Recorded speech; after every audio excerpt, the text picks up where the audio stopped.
예수님께서 십자가에 달리시기 이틀 전 수요일이죠. 예수님께서는 무엇을 하셨는가?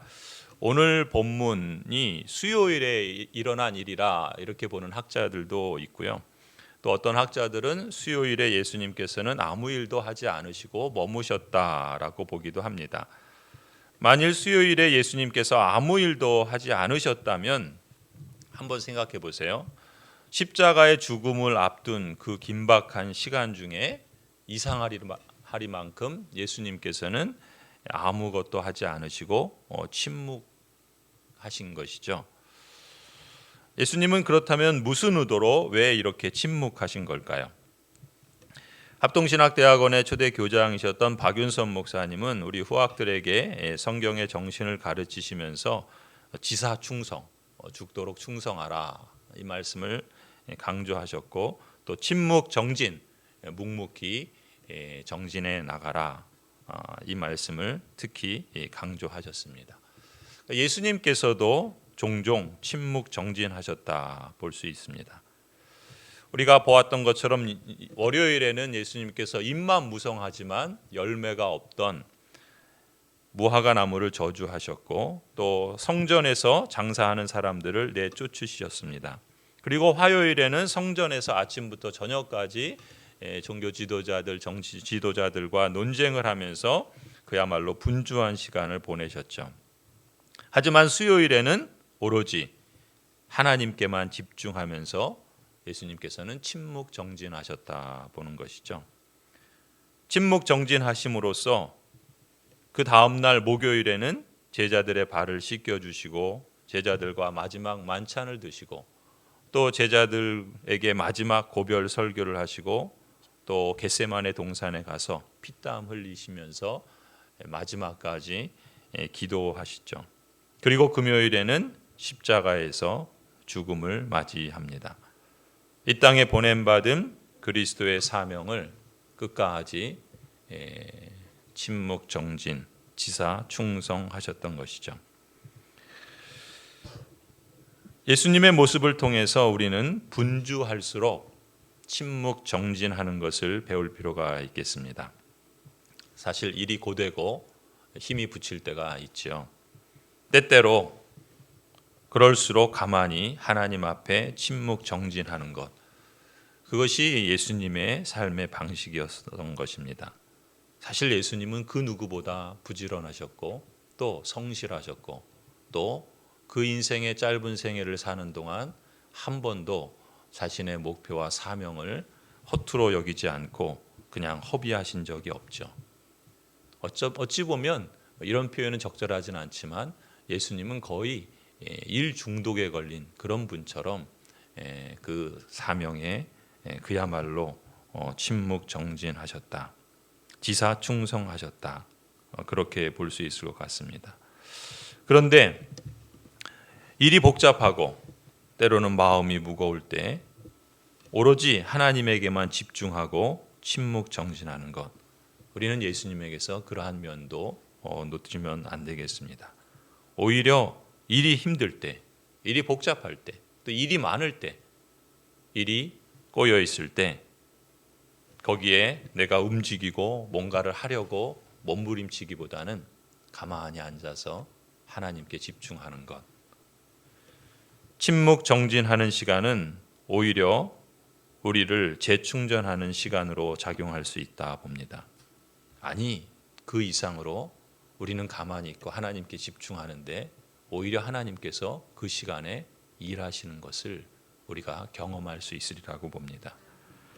여러분도 그리스도인으로서 또 직분자로서 그야말로 지사충성을 이루기 위한다면 때로는, 아니 종종 침묵 정진하는 그러한 시간을 가져보시기 바랍니다. 오늘 이 시간처럼 우리는 기도로 새벽을 깨우면서 하나님께 집중할 수도 있고요. 일상에서 내 하던 일을 잠시 멈추고 하나님을 향해 기도하는 이 하잣몸 기도로 침묵 정진할 수도 있겠습니다. 중요한 것은 하나님과 짧지만 깊은 만남을 통해서 우리 인생을 재충전하는 것이죠.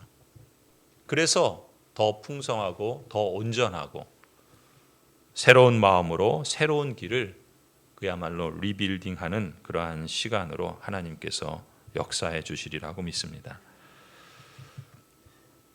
계속해서 오늘 이 마가복음 14장 1절을 보시면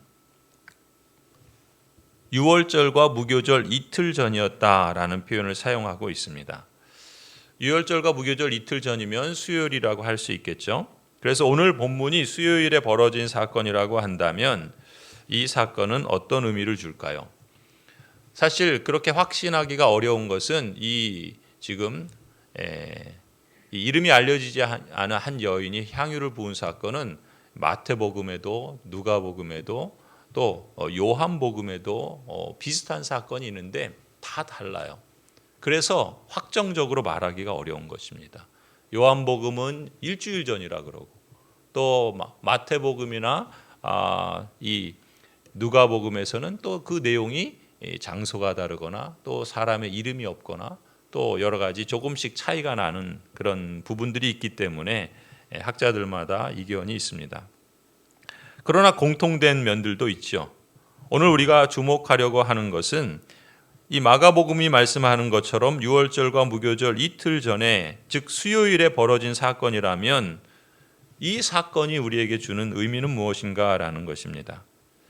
오늘 우리는 이 사건에서 예수님이 하신 그 사건 거기보다 그 예수님에 대해서 사람들은 어떤 반응을 보이는지에 대해서 주목할 필요가 있다고 봅니다. 사람들은 누구나 적어도 성경에 나오는 사람들은 아니 오늘 우리도 그렇죠. 예수님에 대한 어떤 기대가 있어요. 그리고 어떤 나름대로의 생각이 있고 또 그런 생각과 기대에 따라서 각기 어떤 상황 속에서 어떤 선택들을 내리고 행동하기 마련이죠. 당시에도 그랬습니다. 예수님에 대해서 각기 다른 반응을 보이는데 세 종류의 사람들을 우리가 볼 수 있습니다. 첫 번째 반응은 유대교 지도자들의 반응인데 이들은 한마디로 예수님께 대적하는 적대하는 사람들이라고 볼 수 있어요. 1절에 보시면은 어떻게 하면 대제사장들과 율법학자들은 어떻게 하면 속임수를 써서라도 예수를 붙잡아서 죽일까 이 일을 궁리하고 모의하고 있었다라고 표현합니다.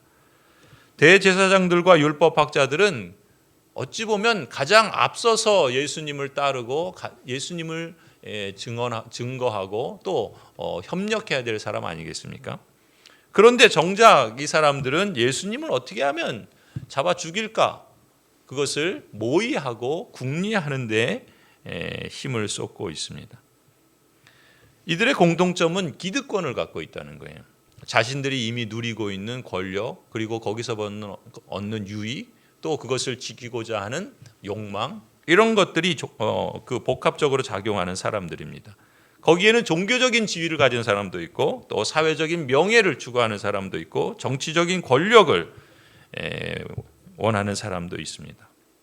아무튼 이런저런 걸 행사하면서 이미 그 기득권을 누리는 사람들이었고 또 그런 점에서 예수님이 가르치는 것이나 예수님이 행하시는 일은 자신들의 이익에 도무지 이익이 될 것 같지 않다는 것입니다.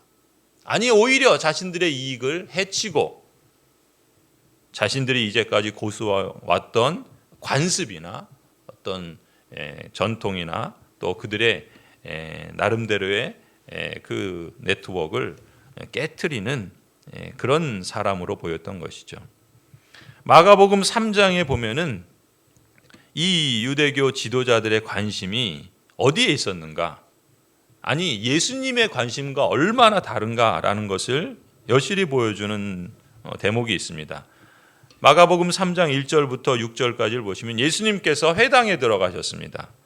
회당에 한쪽 손이 오그라든 그 질환을 갖고 있는 사람이 있었죠.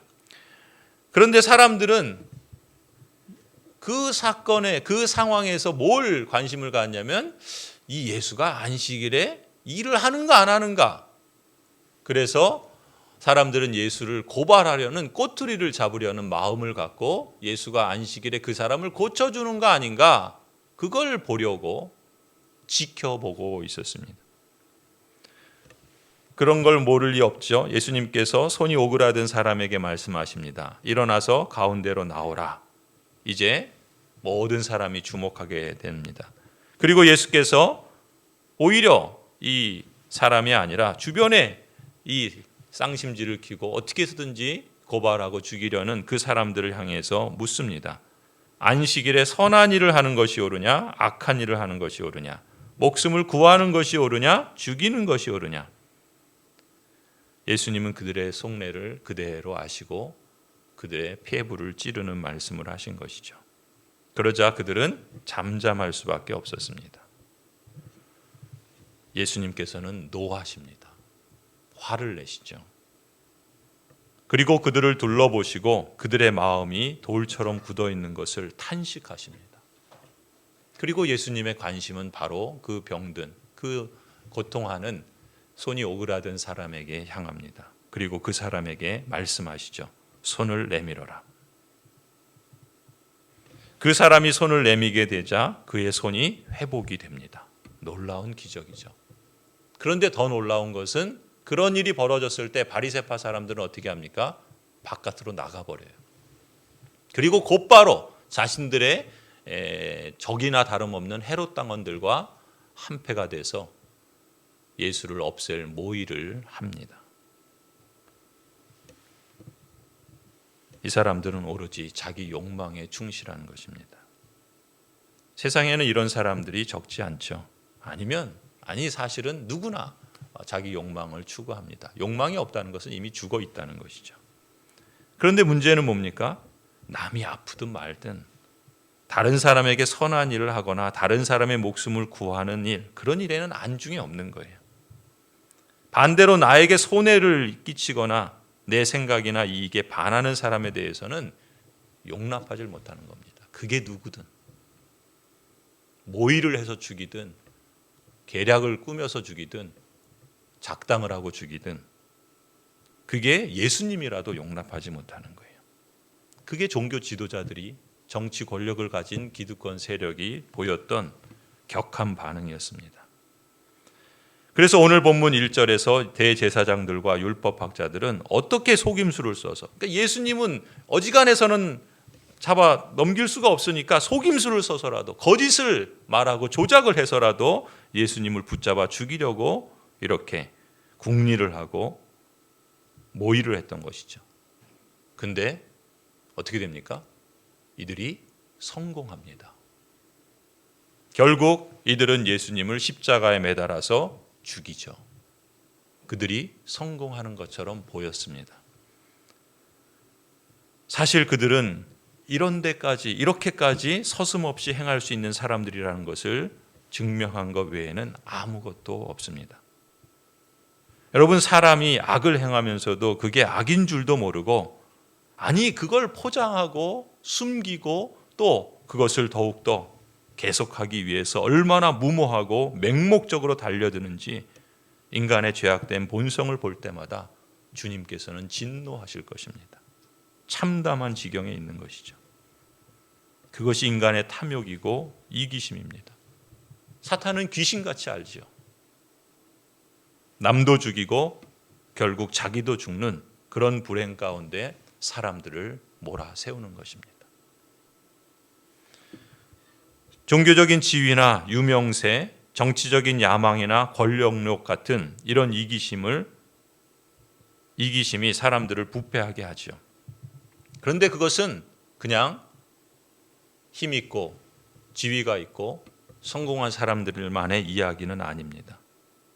사람은 누구나 그런 자리에 있고 또 그것을 얻을 수 있다면 얼마든지 이런 모습을 보일 수 있을 것입니다. 사람은 누구나 자신의 평판이나 자존심을 건드리면 그것조차도 하나님의 뜻이나 사람답게 사는 사명은 외면하고 사탄의 노림수에 빠지도록 작동한다는 것을 인식할 필요가 있습니다. 창조주이신 하나님께서 각 사람에게 맡기신 목적이 있죠.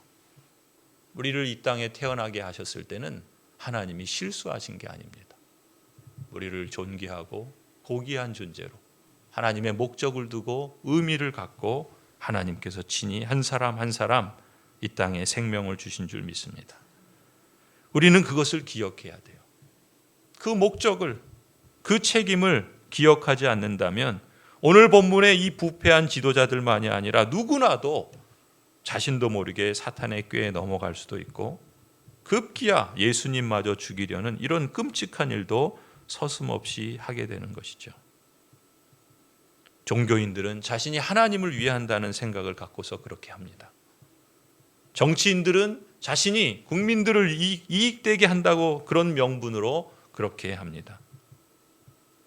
사회의 많은 구성원들이 그런 무서운 일들을 서슴없이 하는 것은 사탄의 일을 하면서 그런 끔찍한 죄를 짓는 것을 모르는 채 그러한 일을 행하기도 합니다.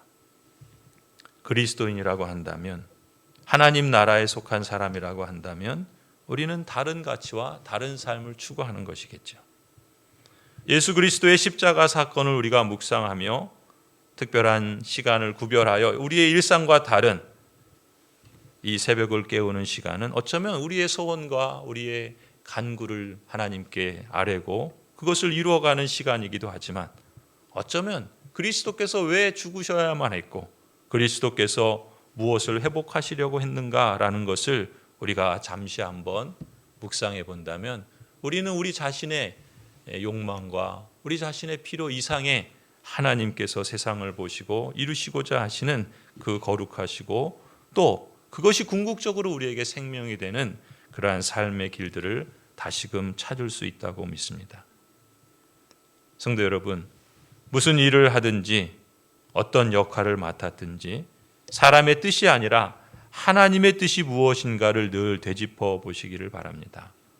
내 뜻이 아니라 주님의 뜻을 일러주시도록 부르심에 합당하게 행할 수 있도록 인도해 달라고 우리가 이런 기도를 무시로 할 뿐만 아니라 틈나는 대로 주님의 뜻을 찾아 기도해야 할 줄로 믿습니다. 예수님에 대해서 보였던 두 번째 반응은 한 여인의 아름다운 믿음과 헌신에서 우리가 볼 수가 있죠. 3절에 보면은 예수님께서 베다니에서 나병 환자였던 시몬의 집에 머무실 때 음식을 잡수시고 계시는데 한 여자가 매우 값진 순수한 나드 향유 한 옥합을 가지고 와서 그 옥합을 깨트리고 향유를 예수님의 머리에 부었습니다. 여러분, 이 여인은 어떤 마음을 갖고 이런 엄청난 헌신을 할 수 있었을까요? 왜 베다니를 소개하냐면 베다니는 당시에 사실은 사회적으로 가장 약한 사람들, 말하자면 노숙자와 같은 그런 사람들이 모여 사는 마을이었다 그래요. 그런 마을에 사는 이 나사로나 이 마리아나 마르다, 그들에게 있어서 이 한 나드 향유 옥합, 요한복음에서는 그렇게 말하는데 이 가치를 따지자면 뒤에 제자 중에 한 사람이 말하는 것처럼 300데나리온이라 그러죠. 300데나리온, 한 1데나리온이 말하자면 오늘날 1당이라고 보는데 거의 1년 연봉에 해당하는 어마어마한 돈이에요. 여러분, 노숙자로 또 일용직으로 생활하면서 1년의 연봉에 해당하는 돈을 예수님의 머리에 부어서 그냥 허비한다? 제자들이 볼 땐 그야말로 어리석고 효용이 없는 참 무모한 그런 행위로 밖에 보일 수 없었겠죠. 그런데 그런 여인이 자신의 삶도 자기 스스로 감당하기 어려운 그렇게 보이는 여인이 어떻게 이런 행동을 할 수 있었을까요? 아니, 그런 행동을 할 수 있는 그 마음에는 도대체 어떤 마음을 품었길래 이런 일을 할 수 있었을까요? 이 일에 대해서 4절, 5절을 보시면 세 번째 반응을 볼 수 있죠. 제자들 중 몇몇 사람이 화를 내면서 자기들끼리 이렇게 말합니다. 화를 낼 만도 하죠. 지금 행하는 걸 보면. 어찌하여 향유를 이렇게 허비하는가? 이 정도의 향유면 300데나리온 이상에 팔아서 그 돈을 가난한 사람들에게 주면 얼마나 더 의미 있고 좋은 일을 할 수 있는데, 그러면서 그 여인을 꾸짖죠. 제자들은 어떤 마음에서 이런 말을 하는 걸까요? 가난한 사람들을 도와주지 못해서 이런 말을 한 걸까요? 돈이 아까워서 그런 걸까요? 아니면 다른 꿍꿍이가 있었던 걸까요? 10절을 보면은 가룟 유다가 배신 행위를 하죠. 12제자 가운데 하나인 가룟 유다가 대제사장들에게 예수를 넘겨줄 마음을 품고 그들을 찾아갔다. 그들은 유다의 말을 듣고서 기뻐하여 그에게 은돈을 주기로 약속하였다. 그래서 유다는 예수를 넘겨줄 적당한 기회를 노리고 있었다. 인류 역사상 가장 추악한 배신, 더러운 거래가 이루어지는 순간입니다. 근데 그 사건이 언제 일어나는가?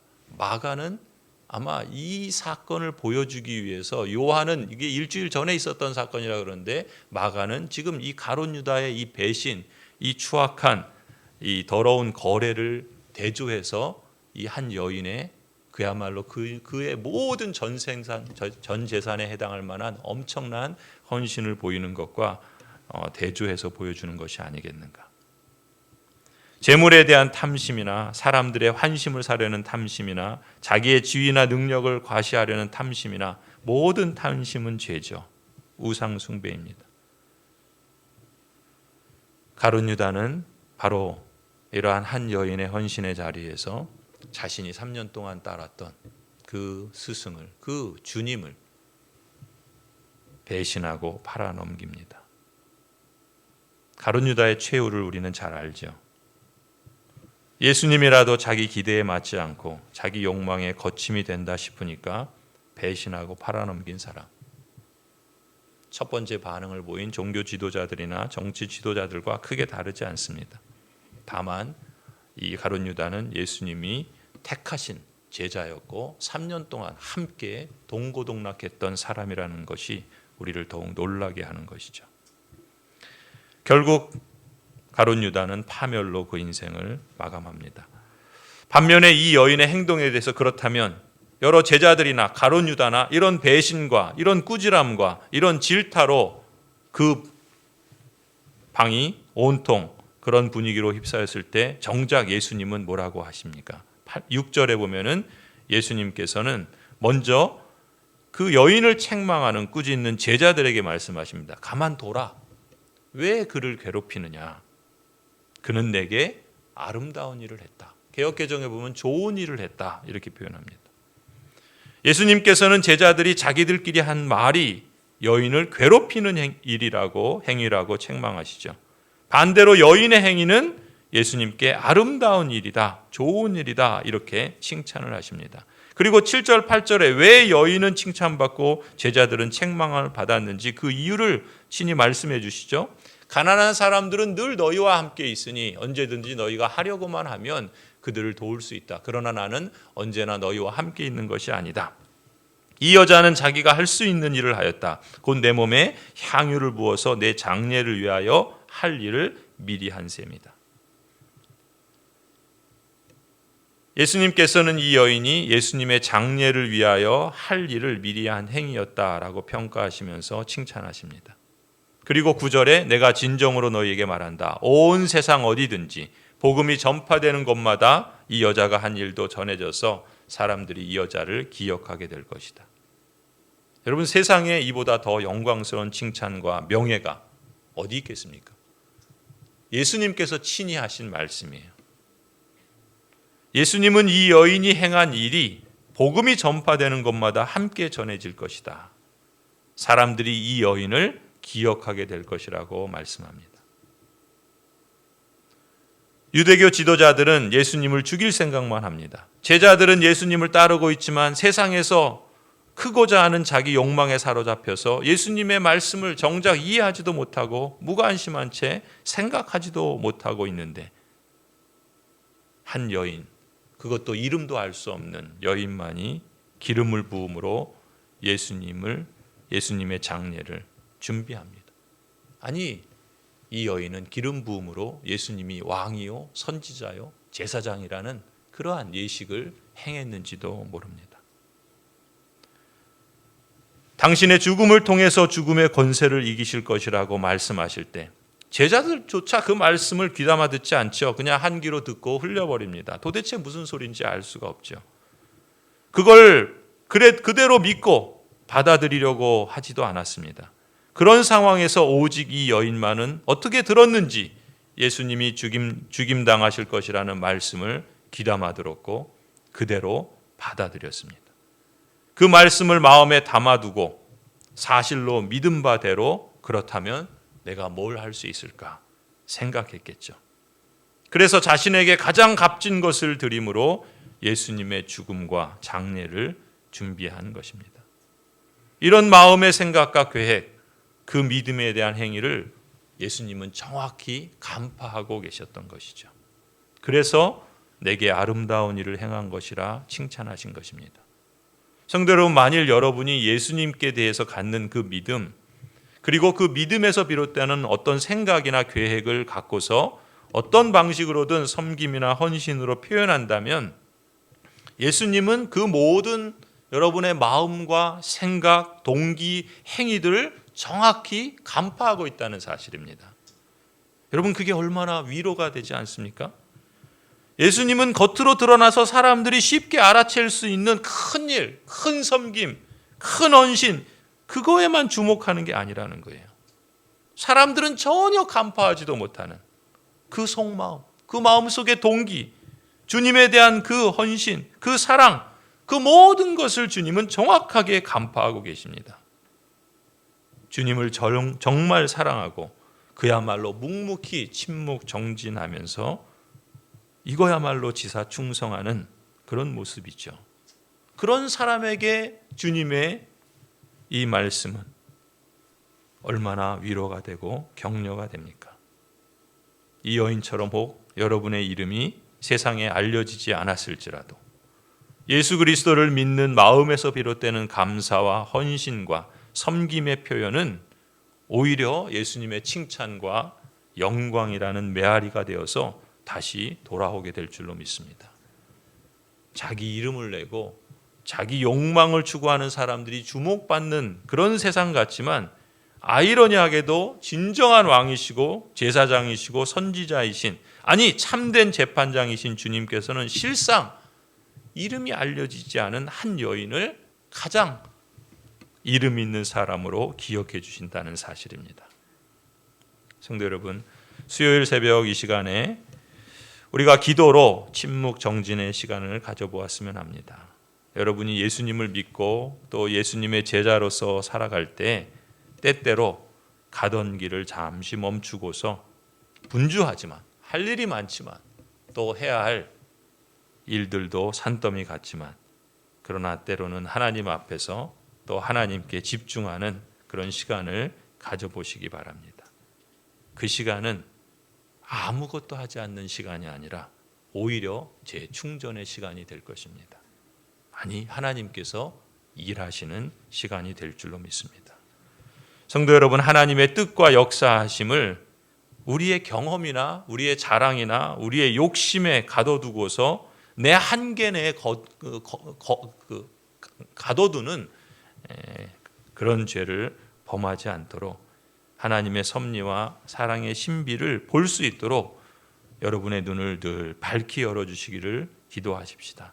오늘도 그리고 내일도 하나님의 섭리와 사랑의 은혜를 믿고 신뢰하면서 믿음의 헌신과 사랑의 표현으로 더욱 그것을 실감했으면 합니다. 그렇게 하나님을 경외하는 삶을 날마다 살아갈 수 있기를 간절히 축원합니다. 우리 잠시